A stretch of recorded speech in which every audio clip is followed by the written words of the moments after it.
Please help us welcome Professor David.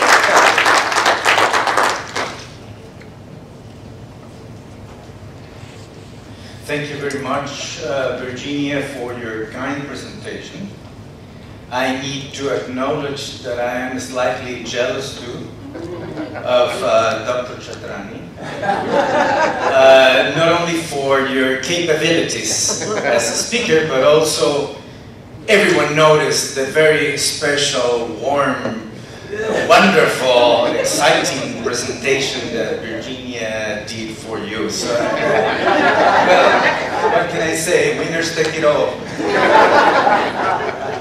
I apologize. No, it's fine. I already learned to live with that kind of thing. So it's okay. So thank you very much for having me here, Professor Hassel.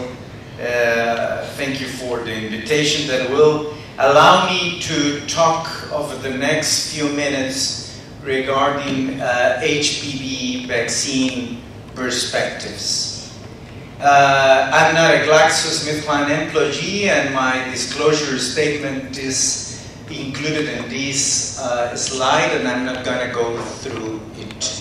And over the next few minutes, I will share with you some basic knowledge, basic things regarding HPV.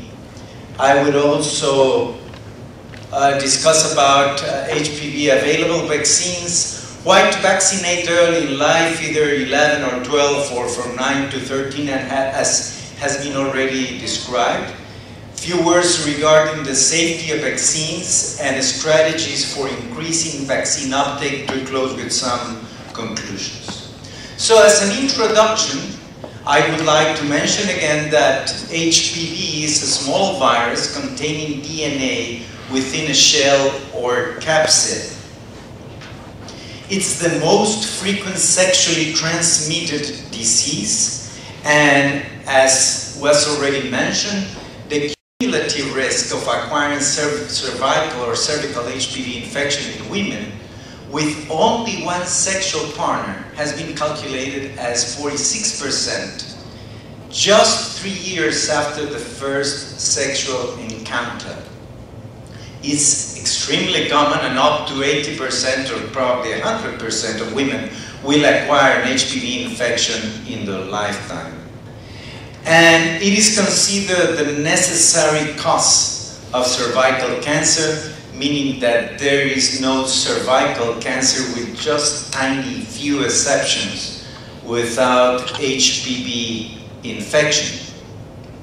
It is the second human carcinogen just after tobacco, and it explains 5% of cancer in humans, 10% of cancer in women, and 15% of cancer in women in developing countries. So it's a major, important problem in our developing countries, but I must emphasize that it is also a cause of disease and death in developed countries for reasons that you may want to discuss later on. By the way, I'm not going to be here through the entire meeting, but over the coffee we may keep on having questions and answers at the end of this session. It was also mentioned that at least 30 HPV types targeting the genital mucosa exist, and 15 of them are classified as oncogenic or high-risk types, meaning those closely related to cervical cancer. And from these 15, 16 and 18, both included in both available vaccines, account for 70% of cervical cancer cases. So if you have a vaccine that it's developed to target these two types, what you would expect is the prevention of 70% of the cases. Also, you have the low-risk, non-oncogenic types that cause the benign genital warts or lesions, and HPV type 6 is most commonly detected in warts, followed by HPV type 11, and these two types are included in the Merck Sharp and Dohm's vaccine known as Gardasil. It has been already described that sexual intercourse is the principal, the most important way of HPV transmission. But we need to know also that just genital skin-to-skin contact could be enough for the transmission of this disease. You don't need secretions like in hepatitis B or HIV, just skin contact may be more than enough. Condom does not provide complete protection, and also we need to acknowledge that transmission by non-sexual routes is thought to be uncommon, but has been described as possible. And we may want to discuss this later on also.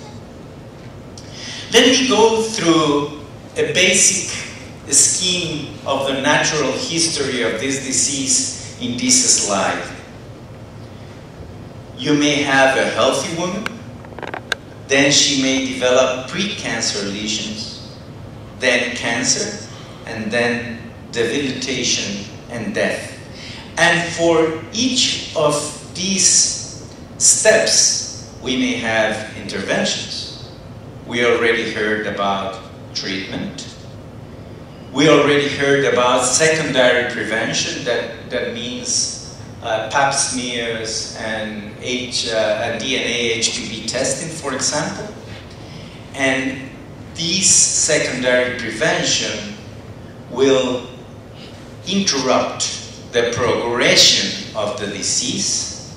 And then you have the primary prevention through vaccination, where you can really avoid the earliest stages of the consequences of HPV infection.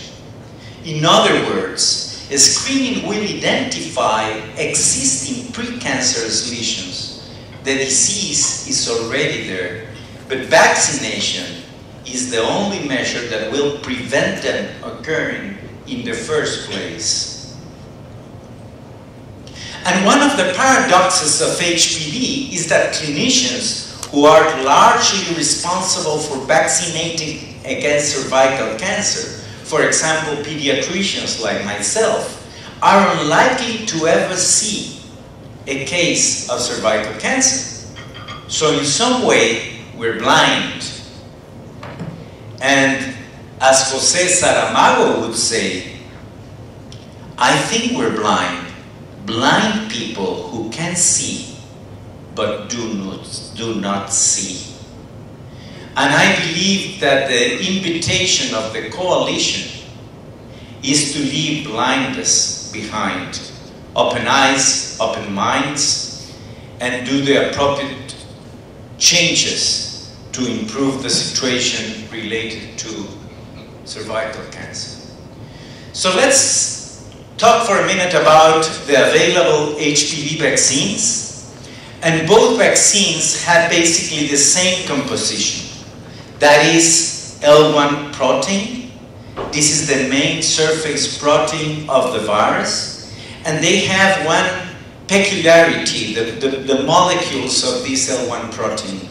And that is that when they are exposed to each other, they tend to get together and form these empty structures called virus-like particles, or VLPs. And these VLPs look just like the virus, with one basic difference. They do not contain DNA, therefore they are not infectious. They cannot produce disease. And in the slides, you'll find the composition of the bivalent vaccine of Glaxo, or known as Cervix, and the quadrivalent vaccine of Merck Sharp and Dohme, known as Gardasil. Both contain HPV 16 and 18, explaining that the viruses that explain 70% of the cases of cancer. And they have different adjuvant systems. Adjuvant is a substance that you find in vaccines developed to enhance the immune response against the different antigens. Gardasil, in addition, has HPV 6 and 11 VLPs. I already mentioned that these viruses are responsible for genital warts.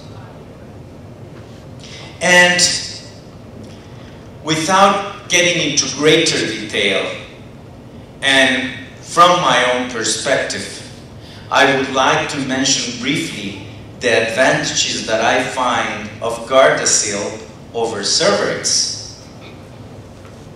And since this quadrivalent vaccine also includes HPV 6 and 11 that I already mentioned that are non-oncogenic but explain genital warts, Gardasil has the advantage of protecting against genital warts. And an additional advantage is that it's the only vaccine licensed for males in the case you want to immunize males.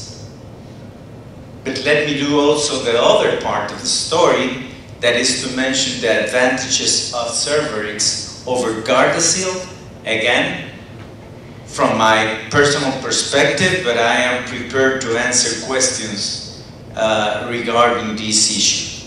And from my point of view, the main advantage is that Cervarix, the Glaxo vaccine, offers a better cross-protection profile. What do I mean by cross-protection? Well, cross-protection can easily be explained saying that when you immunize against a couple of HPV viruses, you will induce protection against closely related viruses, viruses that are closely related to those included in the vaccine. That is the main concept of cross-protection.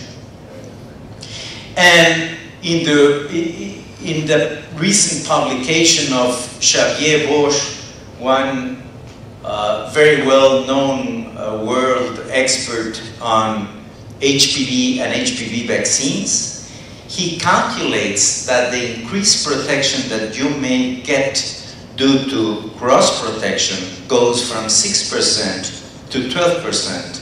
So at the end of the day, the estimated protection from cervical cancer may go from the 70% that we have in our minds to somewhere between 76 and 82%.